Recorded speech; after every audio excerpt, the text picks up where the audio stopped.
Dewasa ini, dengan maraknya media komunikasi, baik media tulis, elektronik, maupun internet, hampir setiap saat kita membaca atau mendengar berita yang menunjukkan tindakan yang tidak menghormati hak milik orang lain atau milik umum.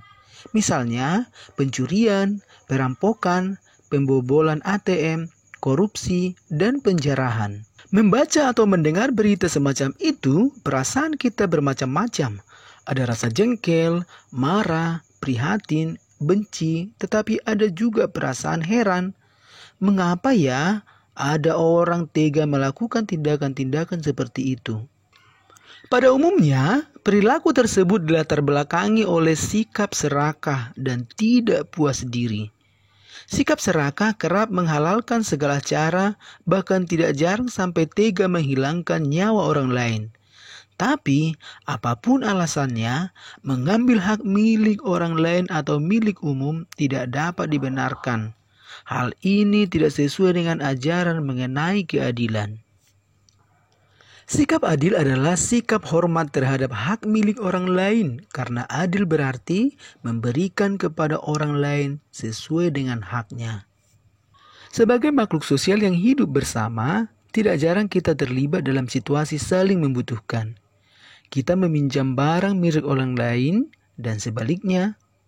Dalam hal ini muncul suatu kewajiban, yaitu menjaga dan mengembalikan barang yang kita pinjam dalam keadaan yang baik dan pada waktu yang telah disepakati.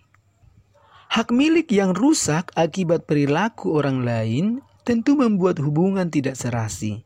Demikian pula apabila barang milik kita hilang, dicuri atau dibawa teman tanpa permisi.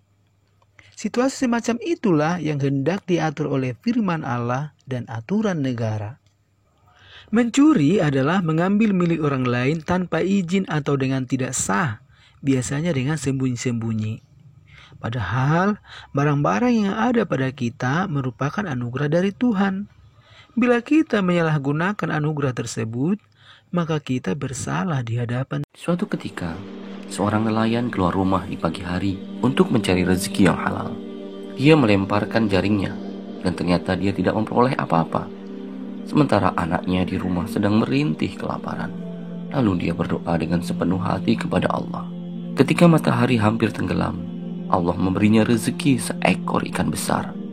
Dia lalu memuji kepada Allah dan mengambil ikan tersebut dengan penuh keceriaan menuju ke rumahnya. Kebetulan ada seorang raja yang sedang bertamasya.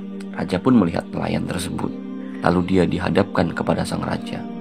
Melihat ikan yang ada di tangan si nelayan, sang raja merasa takjub dengan ikan tersebut. Akhirnya, sang raja merampasnya secara paksa untuk dibawa ke istananya demi membahagiakan permaisurinya. Sang raja mengeluarkan ikan tersebut di hadapan permaisurinya. Tetapi, tiba-tiba ikan tersebut berputar dan menggigit jari sang raja. Pada malam itu, sang raja tak dapat istirahat dan tak dapat tidur. Raja pun mendatangkan beberapa dokter. Para dokter merekomendasikan agar jarinya diamputasi. Meski telah dipotong jarinya, akan tetapi sang raja masih tetap tidak dapat istirahat karena racun telah menjalar ke seluruh tangannya. Para dokter kembali merekomendasikan agar tangannya diamputasi. Setelah diamputasi, akan tetapi sang raja masih juga tak dapat beristirahat. Bahkan dia berteriak-teriak dan minta tolong karena racun telah sampai lengannya.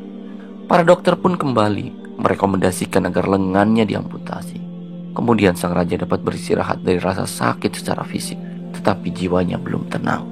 Perlahan, sang raja menyadari letak persoalannya. Orang-orang pun menganjurkan agar pergi ke dokter hati, yaitu ulama yang ahli hikmah. Sang raja pun berangkat ke tempat ulama dan mengisahkan tentang ikan tersebut.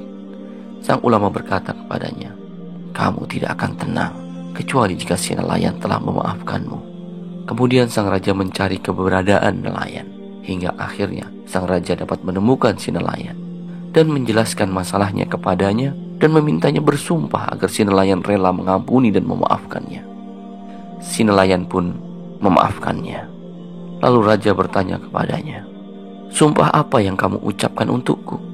Dia menjawab, "Saya hanya mengucapkan sebuah kalimat, yaitu, Ya Allah, Dia telah menunjukkan kekuatannya kepadaku. Oleh karena itu tunjukkan padaku kuasamu pada dirinya. Baiklah kawan-kawan, mari kita kerjakan latihan berikut ini. 1. Apa isi kisah atau peristiwa yang baru kamu saksikan tersebut? 2. Bagaimana perasaanmu setelah mendengar atau menyaksikan kisah itu? Yang ketiga, sikap apa saja yang melatar belakangi seseorang atau kelompok melakukan pencurian, pemerasan, atau perampokan? Yang keempat, sebutkan macam-macam tindakan lain yang mencerminkan pelanggaran terhadap hak milik orang lain. Mencuri merupakan masalah umum dalam masyarakat, meskipun beberapa orang hanya mencuri sekali atau 2 kali. Ada beberapa orang yang justru tidak dapat menahan keinginan untuk mencuri. Beberapa orang mencuri karena mereka tidak memiliki uang untuk membeli barang yang dia inginkan. Namun ada juga yang mencuri untuk merasakan ketegangan dan kesenangan saat melakukan pencurian itu sendiri. Selain itu, ada juga orang-orang yang merasa bangga karena mendapatkan apa yang mereka inginkan tanpa perlu membayar.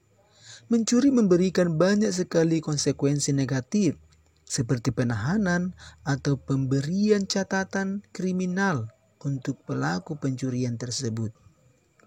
Allah menuntut manusia menghormati hak milik orang lain. Hak milik pribadi bisa diakui jika yang dimiliki didapat atau diterima dengan cara yang benar.